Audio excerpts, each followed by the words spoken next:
Saber Direito desta semana é sobre direito desportivo. As aulas abordam o direito desportivo constitucional, a lei geral do esporte, o papel do torcedor e seus direitos. Tudo isso e muito mais. As aulas são com o professor Daniel Falcão. Olá, espectadores aqui do Saber Direito. Nós estamos tratando aqui de direito esportivo e hoje é a última aula, aula 5. Na aula 1 nós vimos os aspectos constitucionais do direito esportivo, ou seja, qual é a competência dos entes federativos no desporto.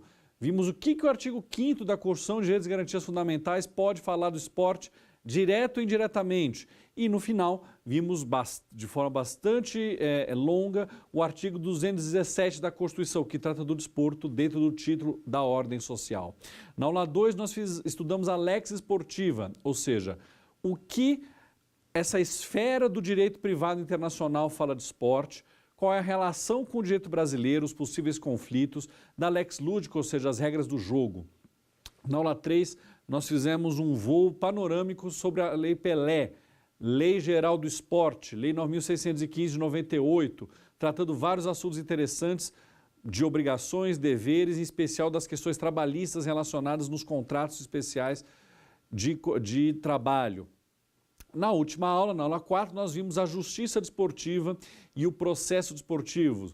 Vimos como é que funciona a Constituição isso, quais são os órgãos, quem faz parte, penalidades, infrações, o processo, como que funciona a instrução, julgamento, recursos, mandado de garantia. E hoje nós vamos nos dedicar aqui a estudar o Estatuto de Defesa do Torcedor, a lei feita lá no começo da década passada, para tratar o torcedor como ele merece, como consumidor de eventos esportivos, e aí garantindo uma série de direitos e algumas obrigações também para o torcedor.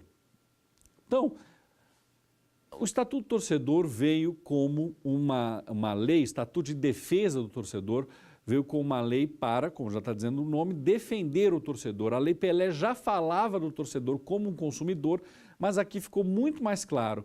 Então, uma série de coisas que tem aqui vem no sentido de trazer direitos ao torcedor. O torcedor era tratado praticamente como um animal, sem nenhum exagero, até então os estádios todos caindo aos pedaços, os clubes, organizadores das partidas, das provas, não se importavam com a segurança do torcedor, com a higiene do local.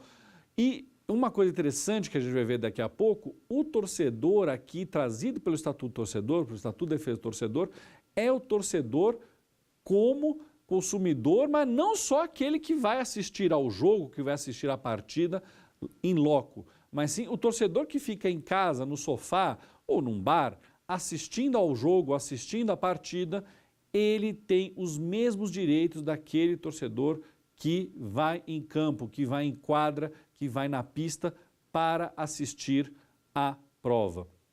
Então, aqui engloba-se o torcedor como um todo. E criou-se uma série de obrigações, não só para o torcedor, mas também para as entidades de administração do esporte, para as entidades de prática desportiva e também, muitas vezes, ao poder público, para que o torcedor tenha o mínimo de conforto, higiene, alimentação e segurança para assistir a um evento esportivo. Então, primeira disposição geral prevista no Estatuto de Defesa do Torcedor é norma de proteção e defesa do torcedor. O torcedor deve ser protegido.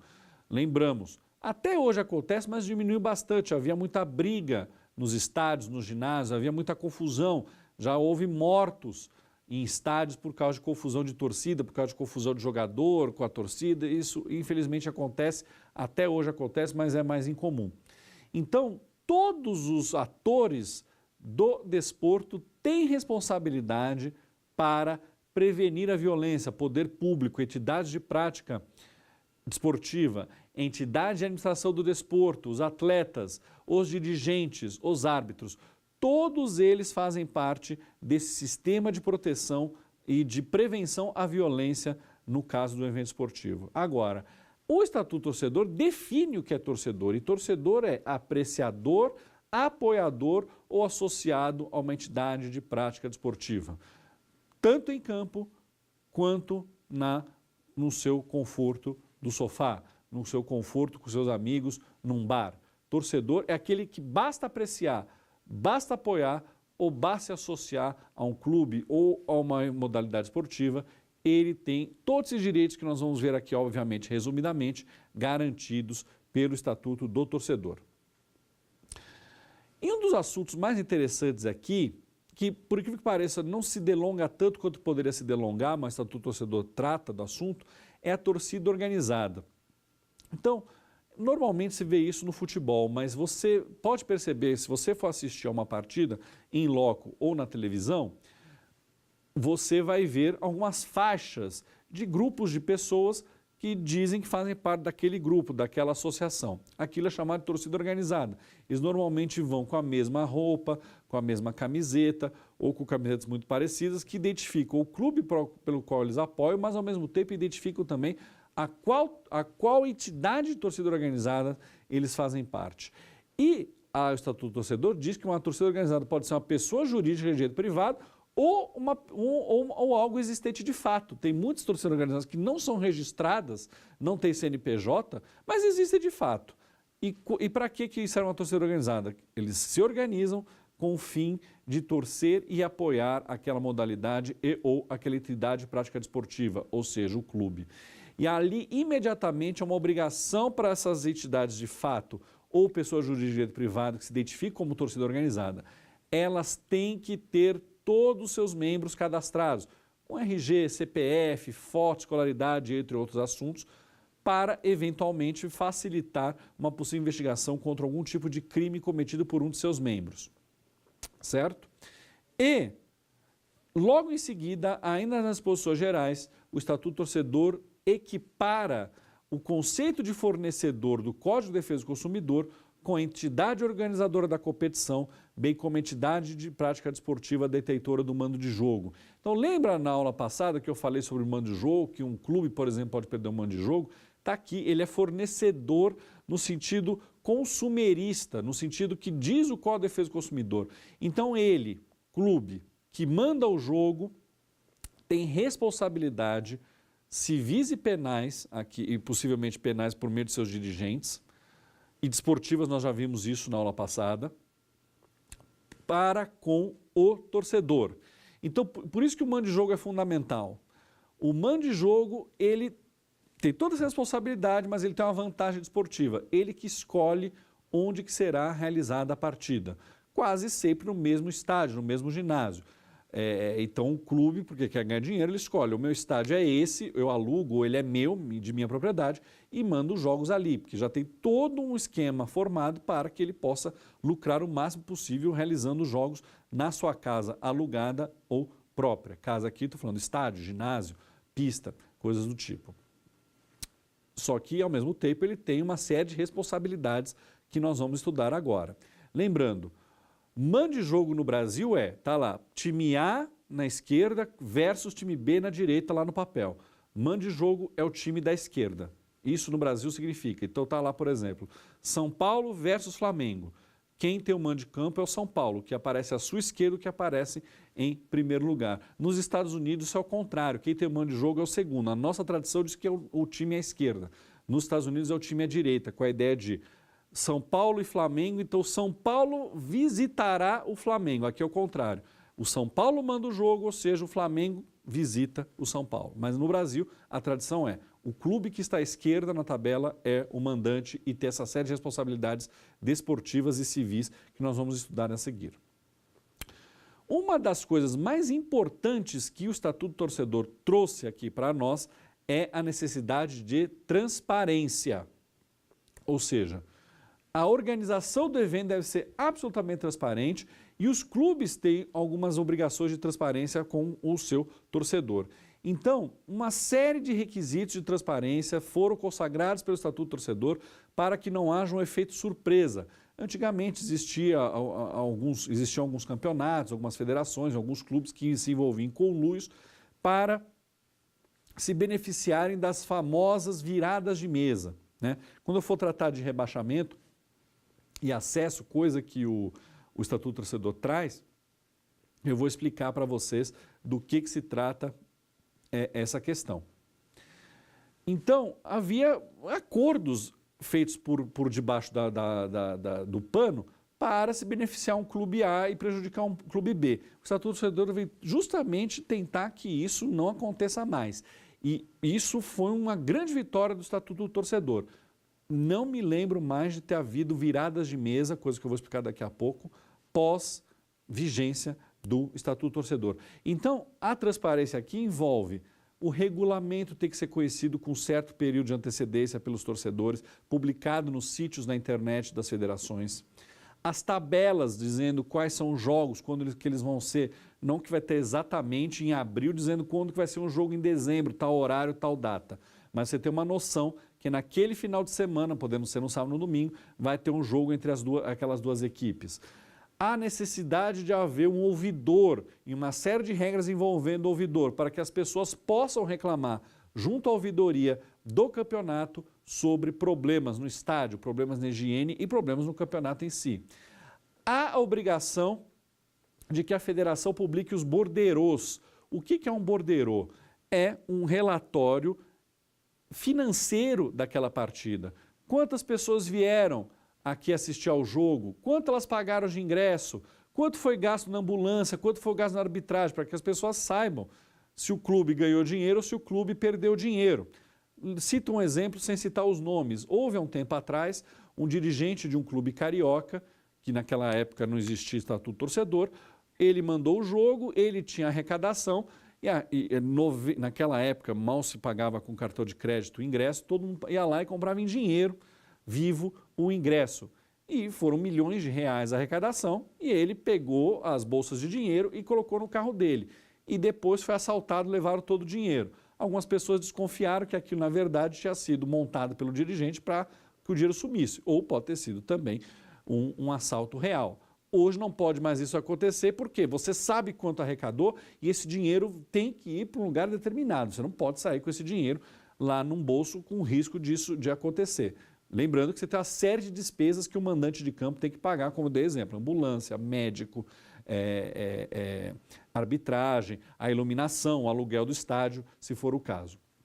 A escalação dos árbitros também demanda transparência. Você tem que saber antecipadamente quem fará parte do corpo de arbitragem daquela partida, daquele jogo, daquele evento. E durante a partida, durante o evento, pelo sistema de som daquele local de evento esportivo, as pessoas têm o direito de saber quantas pessoas estão presentes, quantas pagaram pelo ingresso e quanto foi arrecadado de forma bruta naquele evento esportivo, para que se evite esse exemplo que eu dei, que aconteceu no Rio de Janeiro há mais ou menos 20 anos, ok? Então, outra série de obrigações que existe pelo Estatuto Torcedor. Primeiro, não bem cumprida. A lei obriga com que as entidades de prática desportiva tenham um calendário que envolvam atividades em pelo menos 10 meses do ano. Isso não é devidamente cumprido, né? Então, mais uma vez, usando o exemplo do futebol. Claro que equipes que participam do Campeonato Brasileiro da Série A e da Série B do Campeonato Brasileiro têm um calendário que envolve atividades, jogos por mais ou menos 10 meses. Começa-se no final de janeiro e termina no começo de dezembro. Dá mais ou menos 10 meses. Mas uma equipe que só dispute o campeonato estadual. Os campeonatos estaduais no Brasil praticamente começam no começo de janeiro e terminam no final de abril, comecinho de maio no máximo. Muitas dessas equipes jogam esse campeonato por 3 meses e depois não tem mais competição. Equipes de segunda divisão de estados mais fracos, futebolisticamente falando, jogam o campeonato de segunda divisão que dura um mês e meio. Então, essa é uma das obrigações com que as entidades de administração do desporto deveriam cumprir o Estatuto Torcedor e, infelizmente, não cumprem. E isso gera um problema sério, não só esportivo, mas de trabalhista, desemprego de pessoas. Tem atletas que jogam durante 3, 4 meses e depois tem dificuldade de achar emprego em outros clubes, porque tem muitos menos clubes assim que dá o fim dos campeonatos estaduais, tem muitos menos clubes disputando outros campeonatos entre final de abril e final de dezembro. Aqui houve uma mudança que revolucionou, por exemplo, principalmente o futebol brasileiro. Existe um dispositivo do Estatuto Torcedor que determina que cada esporte tem que ter uma competição de âmbito nacional, com sistema de disputa e que as equipes saibam antecipadamente a quantidade de partidas que disputarão, bem como seus adversários. Daí que nasceu o chamado, no jargão do esporte, no Brasil, a necessidade de haver um campeonato de pontos corridos. Na Europa, no futebol, isso é absolutamente comum, sempre foi assim. No Brasil, isso aconteceu em 2003, justamente no ano em que veio o Estatuto do Torcedor. O que é um campeonato de pontos corridos? Então, o Campeonato Brasileiro da Série A, por exemplo, tem 20 clubes. Cada clube joga contra um outro clube 2 vezes. Uma, ele tem um mando de jogo, na outra vez o seu adversário tem mando de jogo. Isso dá 38 jogos, 19 na sua casa, 19 fora de casa. Então, por exemplo, a Chapecoense joga 19 vezes lá no seu estádio em Chapecó, 19 vezes fora. Contra o Flamengo, por exemplo, ele vai disputar um jogo em Chapecó, um jogo no Rio de Janeiro. Contra o Bahia, ele vai disputar um jogo em Chapecó, outro jogo em Salvador. Com cada clube acontece assim. Você já sabe antecipadamente, você tem 38 jogos, as datas que vão acontecer são mais ou menos essas, entre final de abril e começo de dezembro. E é campeão aquele clube que tiver maior número de pontos, ou se houver empate de pontos, que atender, ganhar do outro em critério de desempates. Pronto, regulamento simples, sem jogos eliminatórios, sem final, semifinal, quarto de final, repescagem, como acontecia antigamente. Isso veio no sentido de tentar organizar o futebol brasileiro. Praticamente só o futebol que adotou esse sistema.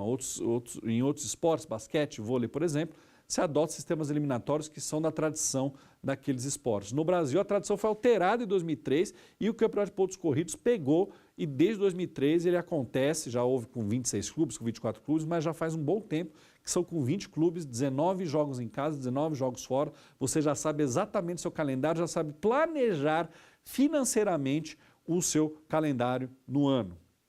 Né? Mais uma vez repetindo, na Europa, todos os campeonatos de grandes países, como futebolisticamente falando, como Alemanha, Itália, Inglaterra, França, Espanha, Portugal, acontecem exatamente desse jeito. São 20 clubes quase sempre, na Alemanha são 18. São 20 clubes quase sempre, 19 jogos em casa, 19 jogos fora, só que na Europa o sistema, eles atendem o calendário deles, ou seja, o campeonato começa em agosto e termina em junho. Eles aproveitam o verão para descansar, assim como nós fazemos aqui. Só que o verão na Europa é no meio do ano, aqui é no final, começo do ano. E uma coisa absolutamente importante que veio a moralizar o esporte brasileiro, em especial o futebol, eu falava anteriormente da virada de mesa, foi esse dispositivo que está aqui no Estatuto do Torcedor. O Estatuto do Torcedor prevê que é direito do torcedor com que as entidades de prática desportiva participem de campeonatos com critérios técnicos previamente definidos, ou seja, colocação obtida em competição anterior. O que isso significa? Então, por exemplo, os 20 clubes brasileiros que vão participar da Série A do Campeonato Brasileiro são previamente definidos os 16 melhores do campeonato do ano passado, mais os 4 melhores da Série B do Campeonato Brasileiro. Isso já foi previamente definido. E aí o que diz o campeonato esse ano? Os 4 piores do campeonato de 2019 jogarão a Série B de 2020. Os 4 melhores da Série B de 2019 jogarão a Série A em 2020. Isso é fundamental para que nós evitemos surpresas, evitemos problemas. Porque o que acontecia? Muitas vezes mexia-se em regulamentos para beneficiar alguns clubes. Dou um exemplo. O primeiro clube grande, considerado grande no Brasil, rebaixado para a segunda divisão, ou seja, para a Série B, aconteceu em 1991. Um clube gaúcho foi rebaixado para a segunda divisão, para a Série B. E naquela época eram 20 clubes e subiam 2 da Série B para a Série A e desciam 2 da Série A para a Série B. 2. Isso foi em 91. No campeonato 92, no meio do caminho, decidiu-se que não subiriam mais 2, subiriam 12, para que esse clube gaúcho não tivesse o risco de não conseguir subir. E isso foi importante porque ele ficou em 9º. Então subiram 12 justamente para que não houvesse risco de que esse clube não conseguisse subir. E o campeonato de 93 teve 32 clubes. Ninguém caiu do de 92 para 93 e 12 subiram. Aí 93 para 94 foi para 24, caíram 8. E ficava uma bagunça. Alguns anos depois, um clube carioca foi rebaixado. Só que houve a chamada virada de mesa. Então inventaram algum argumento para que esse clube fosse preservado na primeira divisão. E assim aconteceu. No ano seguinte ele foi rebaixado de novo. E aí não teve mais jeito político de fazer uma virada de mesa.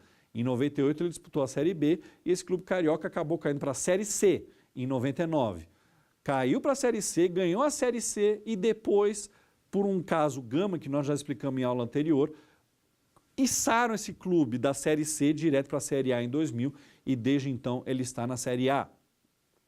Então, o Estatuto Torcedor quer justamente evitar esses tipos de cambalachos desportivos que aconteciam no Brasil. O caso Gama é o caso exemplar disso. Tentou-se fazer um campeonato para tirar o Gama e içar esse clube carioca. Depois, no final, o Gama fez parte do campeonato, mas o clube carioca também fez e acabou ficando na Série A até hoje. Então, isso era bastante comum. Não acontece mais isso porque o princípio do acesso e do descenso está respeitado, está previsto a Estatuto Torcedor. Ou seja, o campeonato diz, caem os 4 últimos caem. Sobe os 4 primeiros sobem.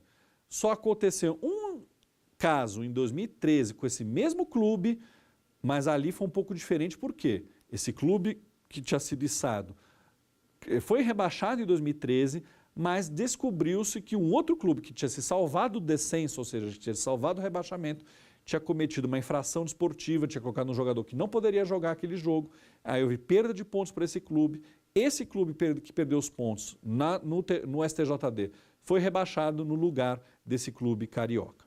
Então, foi o outro problema. Agora, não há mais espaço legal para viradas de mesa para beneficiar o clube A e, consequentemente, prejudicar o clube B na hora de subir, rebaixar, ou como diz o Estatuto do Torcedor, na hora do acesso e na hora do descenso, certo? Outra questão importante para a transparência é a questão das súmulas. O borderô tem que ser publicado, mas a súmula que o árbitro faz para aquela prova, para aquela partida, para aquele jogo, também tem que ser publicado o mais rápido possível nos sítios da internet da federação para que as pessoas tenham acesso ao que aconteceu naquele jogo e possíveis decorrências disso na Justiça Desportiva. E chegou a hora para que nós vejamos o nosso primeiro quiz. Vamos lá?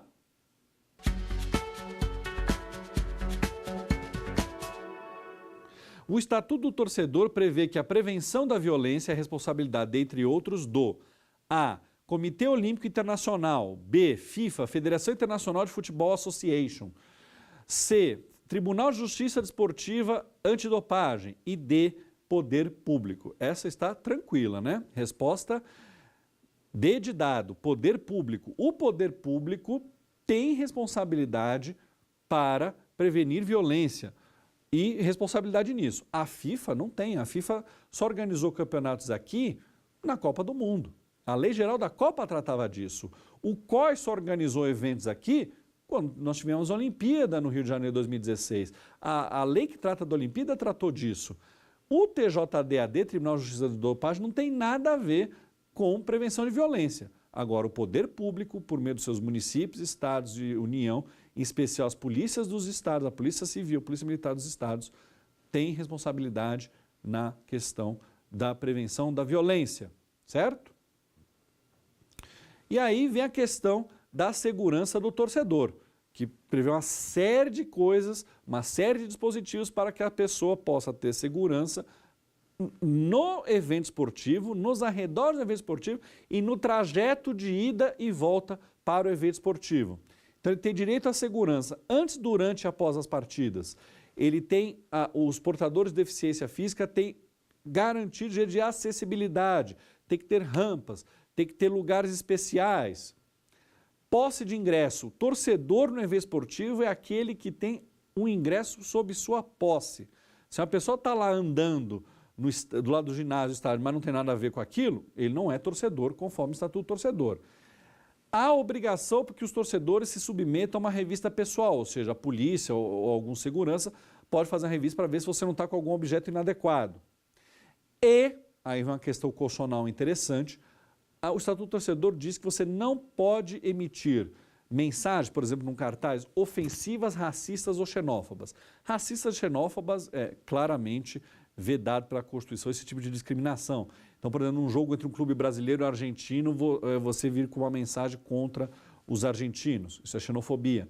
Você vir com mensagens racistas, obviamente é condenado pelo ordenamento jurídico brasileiro e a Constituição prevê especialmente a questão do crime de racismo como um crime muito grave. Agora, o que é uma mensagem ofensiva? Você levar um cartaz dizendo que o presidente do seu clube é incompetente é ofensivo? Já houve casos em que a polícia não deixou torcedores entrar com mensagens que criticavam árbitros, que criticava dirigentes, que criticava a administração do desporto. Isso não é ofensivo, isso é crítico. Ofensivo é xingar essas pessoas ou dizer que elas cometeram um crime, caluniar, difamar aquelas pessoas. Agora, criticar dentro da liberdade de expressão, não vejo problema, mas a polícia acabava tomando esses cartazes. E aqui, o Estatuto do Torcedor também prevê uma obrigação para o torcedor. Ele não pode emitir cânticos discriminatórios, racistas ou xenófobos, coisa que a gente sabe no Brasil acontece o tempo inteiro nos estádios. Pessoas xingando um determinado jogador ou determinado time porque é estrangeiro. Pessoas xingando um determinado jogador por causa de sua raça. E pessoas xingando um jogador porque aquela pessoa pode ser homossexual. Isso é um absurdo e previsto como errado contra o ordenamento jurídico no Estatuto de Defesa do Torcedor. Ainda envolvendo a segurança do torcedor, não pode trazer fogos de artifício ou engenhos pirotécnicos. E aí vem uma questão interessante, realmente ter fogos de artifício na mão do torcedor é perigoso, né? Tivemos um exemplo em 2013, no qual um clube brasileiro foi jogar na Bolívia e o torcedor brasileiro soltou um rojão de forma errada e o rojão caiu na cabeça de um torcedor boliviano que veio a falecer. Então esse tipo de coisa realmente acontece. Mas aqui no Brasil é comum que usem aqueles sinalizadores de navio, que na verdade não faz barulho, em tese não faz nada de errado, que é só para iluminar de uma forma diferente o estádio. Se você levar o pé da letra, não pode. E os árbitros, se veem aquilo, eles determinam a suspensão da partida até que aquilo seja retirado da mão do torcedor ou que aquele efeito pirotécnico acabe. Também não pode torcedor invadir ou incitar a invasão da área dos competidores, uma coisa que não é comum, mas às vezes acontece. Alguém ir lá invadir para dar um abraço, porque gosta daquele jogador, isso às vezes acontece, isso não deveria acontecer.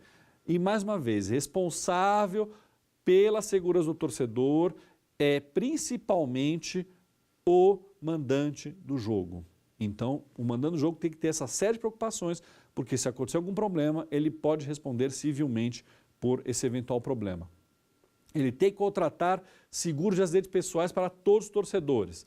Ele tem que disponibilizar médicos e enfermeiros para os torcedores. A cada 10 mil pessoas no estádio, um médico e 2 enfermeiros. E ambulância, uma ambulância para cada 10 mil torcedores. Então, um jogo que vai ter 70 mil pessoas, você vai ter que disponibilizar 7 ambulâncias, 7 médicos e 14 enfermeiros, por exemplo.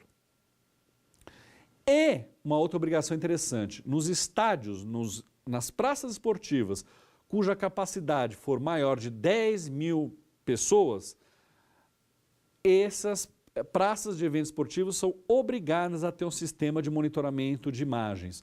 Então, ter estádios grandes, ter ginásios grandes, gera também grandes responsabilidades no que toca à segurança do torcedor.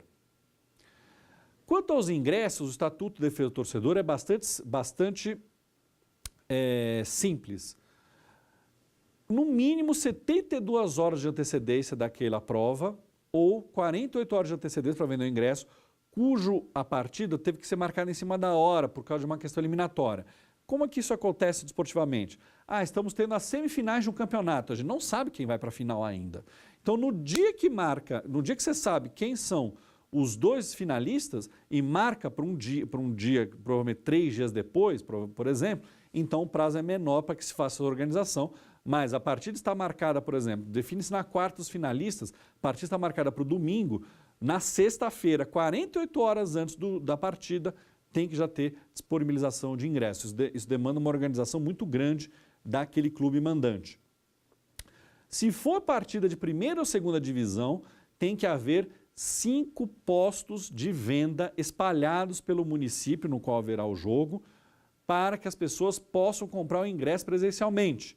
Lembrando que a boa parte das pessoas compra hoje pela internet, mas isso é uma exigência do Estatuto do Torcedor, muitas vezes descumprida. Os ingressos devem ser numerados e dizer qual é o seu local de assento, coisa que na Copa e na Olimpíada foi super respeitado, mas fora a Copa e a Olimpíada ninguém respeita. Os estádios têm que ter anualmente laudos técnicos dizendo que atendem a todas as questões de segurança, higiene, alimentação, banheiros, para que as pessoas possam assistir à partida tranquilamente. E uma coisa que também não se respeita muito no Brasil, mesmo setor, mesmo preço de ingresso. Por que eu digo isso? Há muitos clubes no Brasil que cobram da torcida visitante, que é uma obrigação legal, que 10% dos locais para assistir ao jogo, das cadeiras, sejam reservados à torcida visitante, a torcida visitante é mais cara, mesmo que ela fique no pior setor daquele local, daquela praça esportiva, cobra-se mais caro do visitante, o que na verdade desrespeita o Estatuto do Torcedor. E lembrando, o Estatuto do Torcedor prevê a direitos do torcedor que envolvam o transporte, ou seja, o poder público vai ter que atender a demanda daquela partida, daquela prova, no transporte público, de direitos de alimentação, tem que ter alimentos bem condicionados, respeitando a vigilância sanitária, e de higiene, banheiros limpos, locais para você, assentos limpos, para que você possa torcer com mais tranquilidade. Agora é uma boa hora para que nós vejamos o nosso segundo quiz na nossa aula.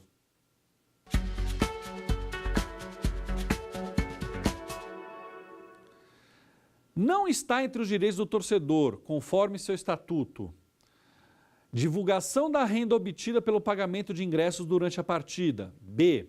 Divulgação da tabela da competição com 60 dias de antecedência. C. Divulgação da remuneração dos jogadores e seu time favorito. E D. Divulgação da súmula da partida pelo árbitro.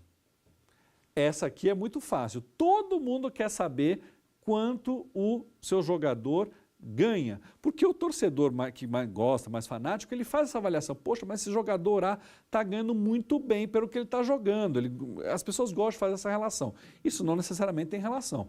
O que importa é, o clube firmou um contrato com o jogador e achou que o justo era pagar aquilo. Se ele, a partir dali, está jogando mal ou não, isso é outro problema. Então, claramente, é direito do torcedor, conforme o seu estatuto, as outras questões, nós já abordamos aqui.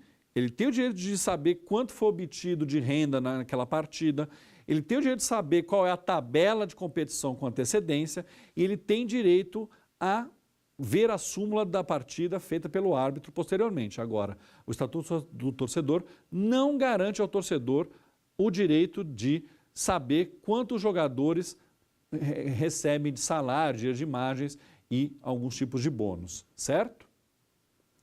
O Estatuto do Torcedor, continuando, prevê quais são os direitos do torcedor em relação à arbitragem, ou seja, transparência também.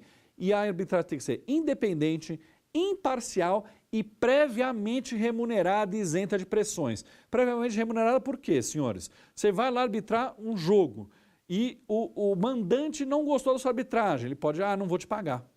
Por isso tem que ser prévio. Tem que receber antes para que depois ele não fique ameaçando de não pagar. Lembramos, a arbitragem no Brasil não é profissional, porém tem gente que vive disso. Então, se ele ficar sendo pressionado, inclusive na questão financeira, ele pode ter o seu trabalho prejudicado. Os árbitros também têm direito a seguro de vida e de acidentes pessoais e devem ser sorteados numa sessão pública em até 48 horas antes da realização da partida. Porque antigamente o que se fazia? a federação, a confederação escolhia o árbitro para aquele jogo e tinha gente que dizia que isso poderia haver alguns problemas. Já falamos bastante aqui, mas eu esqueci de mostrar para vocês um livro que eu recomendo para essa aula. O Estatuto do Torcedor Comentado, organizado por 4 autores, em especial Luiz Flávio Gomes, da editora Revista dos Tribunais. É um comentário à lei, mas um comentário bastante denso, com bastante questões interessantes aqui dizendo do Estatuto do Torcedor. Também há a possibilidade aqui no Estatuto do Torcedor de prever regras da relação do torcedor com a entidade de prática desportiva, em tese, com os clubes nos quais eles apoiam, nos quais eles torcem. Então, há regras de transparência financeira. O clube pode criar uma ouvidoria para essa relação torcedor e clube ou um órgão consultivo no qual alguns torcedores façam parte. E o Estatuto do Torcedor prevê legalmente a figura do sócio torcedor. Então, um sócio é aquela pessoa que paga para entrar no clube e paga uma mensalidade ou uma anualidade para ser associado ao clube e fazer parte, possivelmente, dos órgãos deliberativos e diretivos daquele clube. O sócio torcedor é aquele torcedor, não é sócio do clube, mas é torcedor do clube, ele paga uma quantia para, principalmente, ter alguns benefícios, brindes, mas para, principalmente, ter acesso mais facilitado e, quase sempre, mais barato ao estádio, ao ginásio, para poder assistir ao seu clube. Também prevê o Estatuto de Defesa do Torcedor uma série de princípios da relação do torcedor com a justiça desportiva. Por quê? Transparência, a mesma coisa. Eu quero saber se meu jogador foi punido, por que ele foi punido, por quanto tempo ele foi punido. Lembramos, em 2013, aquela questão do clube carioca que não foi rebaixado, porque um outro clube paulista escalou um jogador irregularmente e acabou perdendo os pontos. Isso tem tudo a ver com justiça desportiva. Por quê? A decisão foi tomada dizendo que aquele jogador não poderia jogar 2 jogos na sexta-feira, o jogo seria no domingo, e o que o clube paulista alegou é que ele não foi devidamente avisado, intimado daquela decisão. Depois ficou provado que foi intimado sim, mas isso deu uma celeuma gigantesca. O torcedor desse clube paulista ficou indignado, são poucos torcedores, é um clube pequeno, ficaram indignados com o que aconteceu, mas infelizmente aconteceu o rebaixamento desse clube, esse clube hoje nem mais disputa o Campeonato Brasileiro. E nós temos aqui alguns princípios que norteiam a relação do torcedor com a justiça desportiva. Alguns até nós já vimos lá no CBJD na aula 4. Princípios da impessoalidade, princípios da moralidade, princípio da celeridade, da publicidade e da independência. Não há segredo de justiça em processos da justiça desportiva e a obrigação legal, já tratado também no CBJD, que as decisões proferidas por auditores da justiça desportiva sejam motivadas e públicas, certo? O Estatuto de Defesa do Torcedor prevê penalidades para infrações não penais. Então, o dirigente pode ser destituído, um dirigente pode ser suspenso por até 6 meses, aquela entidade ou de administração ou de prática desportiva podem ter benefícios fiscais impedidos ou suspensos, pode haver suspensão de repasses de recursos públicos federais. Por exemplo, até pouco tempo tinha uma série de clubes de futebol brasileiro que recebiam patrocínios de um banco público. Dependendo da penalidade, isso fica suspenso. A loteria esportiva organizada pela Caixa Econômica Federal, o fato do clube estar lá, o nome dele e as pessoas apostarem, já prevê um dinheirozinho para esse clube. A time mania, outro tipo de jogo em que utiliza-se o nome do clube, isso pode, alguma penalidade cometida por dirigentes ou pelo próprio clube, pode trazer com que o repasse da timania, o repasse da loteria esportiva, ou eventual empréstimo, eventual projeto financiado pela Lei de Incentivo ao Esporte, possa ser suspenso por causa de desrespeito ao Estatuto do Torcedor. Para a torcida organizada que cometa alguma irregularidade prevista no Estatuto do Torcedor, pode haver impedimento que essa torcida organizada participe, compareça a eventos por até 3 anos. Em tese, esses caras que fazem parte, esses membros que fazem parte da torcida organizada, vão conseguir ir ao estádio. Na prática, isso é o que acontece. Mas não vão poder ir uniformizados, não vão poder levar as faixas, não vão poder levar as bandeiras. Então parece que a torcida organizada sumiu. E aqui vem uma questão muito importante para que nós entendamos a responsabilidade da torcida organizada, sendo existente só de fato ou sendo uma pessoa jurídica de direito privado. A torcida organizada responde objetiva e solidariamente por danos causados por qualquer de seus associados no local de evento, nas imediações ou no trajeto de volta para o evento. Então, um torcedor da torcida organizada A quebra o vidro de um ônibus e o ônibus estava indo para o estádio ou voltando do estádio, a torcida organizada vai responder solidariamente, ou seja, se o cara não tiver dinheiro, ela que vai pagar, e objetivamente, ou seja, independe de comprovação de culpa ou dolo, vai responder. Então a torcida organizada tem que ser muito organizada mesmo para evitar com que seus membros façam alguma bobagem no estádio, no local da praça esportiva, nos arredores do local ou no trajeto de volta para o local. Há obrigação de União, Estado, Distrito Federal e municípios promover a defesa do torcedor. Eles podem constituir órgão especializado de defesa do torcedor ou colocar no seu órgão de defesa do consumidor algum departamentozinho para promover e defender o torcedor. E os Estados do Distrito Federal, por meio dos seus TJs respectivos, podem criar juizados especiais do torcedor para casos que envolvam o Estatuto do Torcedor. O Estatuto do Torcedor prevê crimes que possam ser cometidos, ou seja, uma infração ao ordenamento jurídico que possa levar inclusive à prisão daquela pessoa que cometeu esse ato. Primeiro, o mais fácil, promover tumulto, praticar ou incitar a violência, coisa infelizmente muito comum aqui no Brasil. A reclusão é de 1 a 2 anos e multa. Agora, essa pena pode ser convertida para um impedimento de comparecimento às proximidades do estádio, que para um torcedor seria uma punição até, não sei se mais grave, mas uma punição mais emocional do que simplesmente a pessoa ficar reclusa. Um torcedor poder ficar um certo tempo sem poder ir ao estádio e tendo que ir a um local determinado pelo juiz, todo o jogo da sua equipe, aparecer lá 2 horas antes e esperar até 2 horas depois do fim da partida para comprovar que está cumprindo essa pena, é possivelmente uma pena até mais grave do que uma simples reclusão prevista originalmente no Estatuto de Defesa do Torcedor.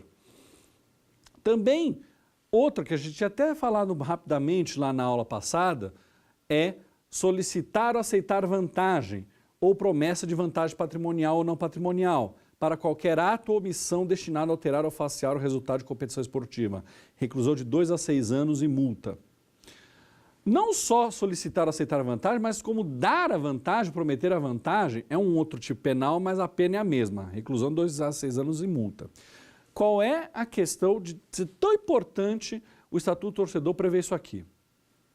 Não é incomum, infelizmente, pessoas que aceitem dinheiro para falsear resultados esportivos. Num esporte coletivo, como vôlei, basquete, futebol, isso é mais difícil, porque, na verdade, você vai ter que praticamente ou combinar com os 11 ou combinar com alguém que seja muito decisivo para acontecer esse problema. Mas em esporte individual isso é razoavelmente comum. Então, no mundo existem uma série de casas de apostas esportivas e tem gente que quer ganhar dinheiro de qualquer jeito. E eles apostam em jogos de futebol ou em jogos ou em partidas, em disputas de esportes individuais mais obscuras possível, mas que essas casas de aposta, esses sites de aposta, prevêem a possibilidade de você apostar naquilo e paga para o jogador e paga para o atleta para ele, por exemplo, perder de propósito. Isso acontece muito no tênis, infelizmente. Um esporte que eu pessoalmente gosto, isso acontece muito. De você perceber, já aconteceu casos de que perceberam que o cara estava fazendo corpo mole mesmo, estava jogando mal de propósito para perder o jogo. E perceberam que naquela partida de tênis havia um número muito anormal de apostas na derrota daquela pessoa. ou seja, na vitória do adversário. Então, esse resultado fica comprometido diante desses fatos que eu acabei de contar. Acontece isso também no futebol. No Brasil, em 2005, houve o escândalo da máfia do apito. Então, sites clandestinos de aposta, né? Só recentemente o Congresso Nacional aprovou a possibilidade de apostas esportivas via site no Brasil. Sites clandestinos de aposta, havia lá a possibilidade das pessoas apostarem, claro. E descobriu-se que um determinado árbitro, inclusive filiado à FIFA, brasileiro, poderia vender os resultados para esses apostadores. Então, naquele Campeonato Brasileiro, 11 partidas, todas as partidas no qual esse árbitro fez parte, foram anuladas e as partidas foram refeitas diante da possibilidade de que aquelas partidas tenham tido influência de pessoas que estavam pagando para que o árbitro prejudicasse uma equipe A ou a equipe B, visando um grande lucro na sua aposta. Então, por isso que o Estatuto Torcedor prevê que tanto receber a vantagem, tanto solicitar a vantagem, como dar a vantagem, prometer a vantagem, é crime. Outra questão que acontece no mundo inteiro e no Brasil não é diferente, é o crime do cambista. O cambismo é crime. O que é o cambismo? Você compra o ingresso a R$10 e vende, sabendo que muita gente está querendo ver aquele jogo, por 40. Isso é crime. Reclusão de 1 a 2 anos e multa quando você vender ingresso por preço superior a estampado no bilhete. Ou seja, a lei permite que você comprar o ingresso por 10, vender por 10. Mas porque você não pode ir, se tiver algum problema. Agora, você comprar por 10 e vender por R$10 e 10 centavos é crime. Você já está tendo lucro e um lucro indevido. Agora, é crime também e com uma pena maior fornecer, desviar ou facilitar a distribuição de ingressos para a venda por preço superior estampado no bilhete. Então, o cambista comete crime, mas o cara que ajuda o cambista dentro da entidade que organiza o evento para haver um esquema muito mais organizado de cambismo, esse paga por um crime ainda maior, certo? E agora chegou a hora do nosso terceiro quiz da aula 5.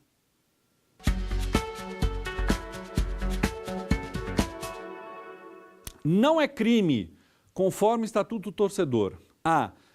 Promover tumulto em eventos esportivos. B. Ingerir bebida alcoólica em eventos esportivos. C. Vender ingressos de evento esportivo por preço superior ao cobrado no bilhete. D. Fraudar resultado de competição esportiva. Nós vimos aqui, promover tumulto, crime. Fraudar resultado, acabei de explicar, crime. Vender ingresso por preço superior ao bilhete, cambismo, crime. Não é crime beber bebida alcoólica no estádio. A alternativa B é a correta. Agora, possibilitou-se aos estados regulamentarem isso. Então, há estados em que não pode ingerir bebida alcoólica no estádio e há estados que pode ingerir bebida alcoólica nos estádios. Na Copa e na Olimpíada, podia, né? Nós temos marcas de cervejas que patrocinavam ambos os eventos, então podia. Mas alguns estados acham melhor que não. O que acontece é uma coisa interessante, o que muitos torcedores fazem é o seguinte: bebem um monte de cerveja antes do jogo e entram embriagados no estádio, podendo haver violência porque eles estão embriagados, né? Não acho que faz muito sentido, eu não sou apreciador de cerveja, mas eu não sou contra ingerir bebida alcoólica em estádio. A questão é, isso não é crime. O que o Estatuto Torcedor diz que não pode fazer é o torcedor adentrar com algum tipo de bebida que possa provocar a violência. Então, por exemplo, leva uma garrafa de vidro para entrar no estádio. A garrafa de vidro pode machucar alguém. Uma lata ou um copo é muito mais difícil disso acontecer, então não teria problema. Então, nos estados onde há possibilidade de você ingerir bebida alcoólica dentro do recinto da praça esportiva, normalmente você recebe a cerveja num copo plástico, que é jogar o copo plástico não vai acarretar violência a ninguém, certo? E aqui nós vamos destinar essa parte final da aula ao doping, falando rapidamente o que é o doping, como que o ordenamento jurídico trata do assunto e depois encerraremos a nossa aula com o nosso resumo. Então, o que é o doping? Há uma série de substâncias previstas na medicina em que claramente ajudam a um resultado esportivo melhor, alguma performance esportiva melhor. E desde sempre combate-se isso, né? Vários esportes combatem o doping bastante. Por exemplo, no futebol é muito raro haver casos de doping. Já outros esportes, pelo contrário, é muito comum. No ciclismo, por exemplo, é muito comum haver doping. No atletismo é muito comum haver doping. Na natação é muito comum haver doping.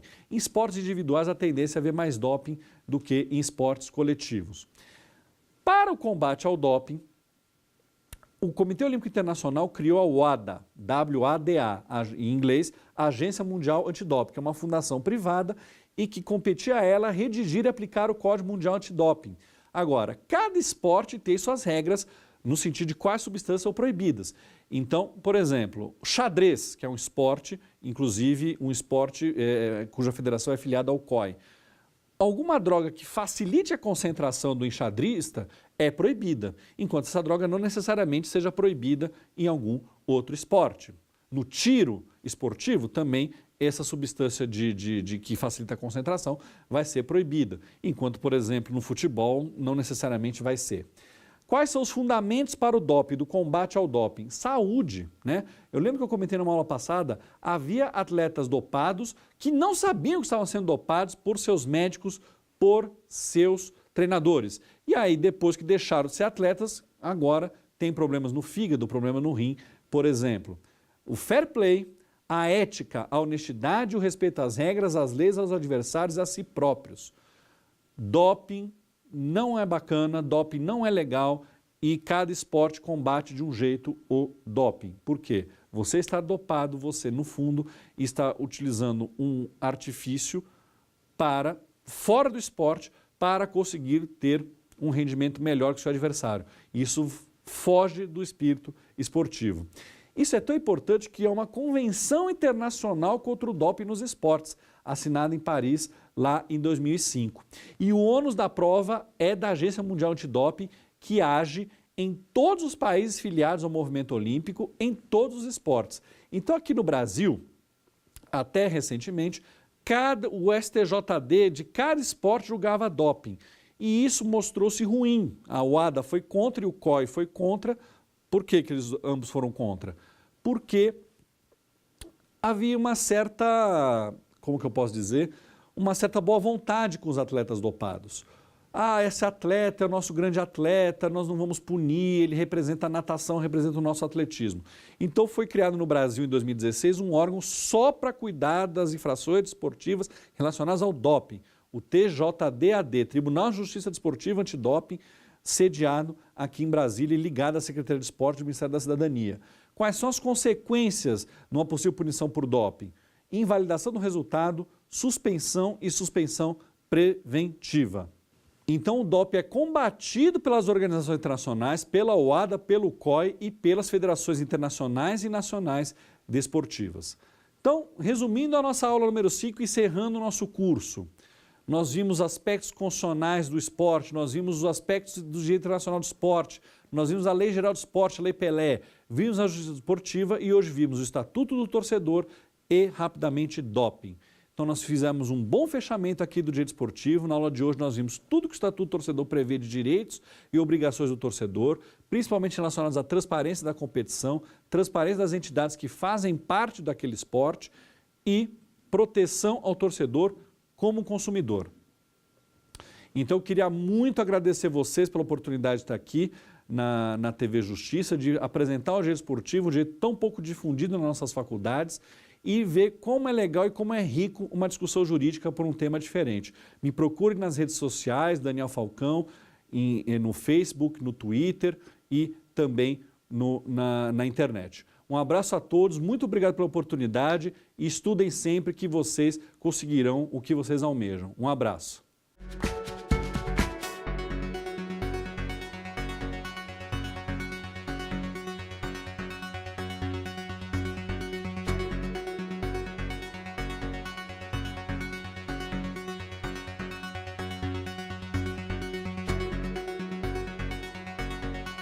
Quer dar uma sugestão de tema para os cursos do Saber Direito? Então mande um e-mail para a gente, saberdireito@stf.jus.br ou entre em contato pelo nosso WhatsApp. O número é esse que aparece na sua tela. Você também pode estudar pela internet. É só acessar tvjustiça.jus.br ou rever as aulas no nosso canal do YouTube, TV Justiça Oficial.